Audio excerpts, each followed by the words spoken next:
The front door creaked open, and I was still sitting on the couch, wide awake. The glowing red digits on the clock read 2:07 a.m. Claire, my wife, staggered in with a laugh far too loud for our quiet home. She slipped off her heels, leaving them by the door, and hummed a carefree tune as if the night were hers alone. "Oh, you're still awake," she said casually, gathering her hair into a messy bun. "You wouldn't believe how many guys kept sending drinks my way tonight. Honestly, I stopped keeping track after the fifth one." Her words hit me hard, not because I was jealous, but because she sounded proud, almost smug, as if she enjoyed throwing it in my face. I stayed silent, watching her strut across the living room in her sparkling dress, glowing like she belonged to another life. Finally, I asked, voice low and strained, "You were out at a bar?" "Yeah, with the girls," she replied with a smirk, dropping onto the chair opposite me. "Don't look so serious, James. It's just fun. Feels good to be noticed, you know? To feel wanted." That word, wanted, cut deep. I had spent months trying to make her feel exactly that. Every compliment, every date night, every small gesture, and still she looked elsewhere. "You think this is amusing?" I asked, standing now. She rolled her eyes. "Oh, come on. You're overreacting. It's harmless. A little attention never hurt anyone." But it wasn't just a little. Lately, these late nights had become routine. The outfits, the glowing smiles the next day, the constant distraction of her buzzing phone. And now she was flaunting it. I stared at her, my jaw tight. "Claire," I said evenly, "if you need strangers to make you feel valued, maybe you're in the wrong marriage." Her smirk vanished. She froze, surprised, maybe even rattled, that I had finally pushed back. I walked to the door, pulling it open. "You wanted freedom tonight," I said quietly. "Enjoy it out there." She blinked at me, stunned. "You're not serious." "I've never been more serious," I answered, my hand still gripping the knob. Her arms crossed, the playful act gone. "So, what, you're kicking me out because I had fun?" "No," I said calmly. "I'm asking you to decide what kind of marriage you actually want. Because this—" I motioned to her glittering dress, the phone in her hand lighting up with endless notifications. "This isn't respect. Not for me. Not for what we've built." Her expression hardened. "You make it sound like I cheated. I didn't do anything wrong." "Maybe not physically," I shot back. "But emotionally? Every time you come home bragging about how other men make you feel desirable, you tear another piece out of this marriage. Do you think I don't notice how distant you've become?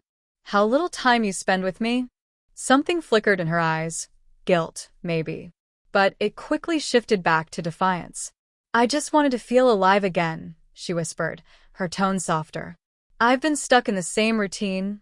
Work, home, sleep, repeat. I wanted a night where I felt exciting." I stepped closer. "Then talk to me. Tell me what you need. But don't go chasing validation from strangers and expect me to smile while you rub it in my face." Her lips trembled, but she didn't move toward me.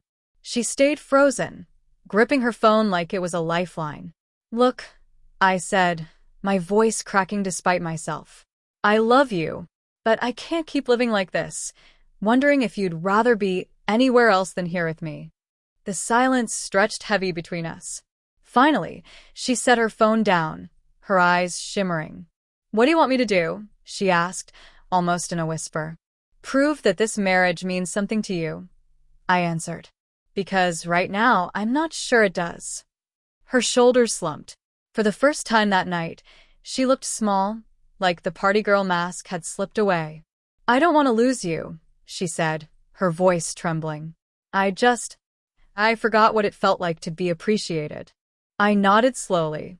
"Then let's start appreciating each other here, not out there." She collapsed into a chair, burying her face in her hands.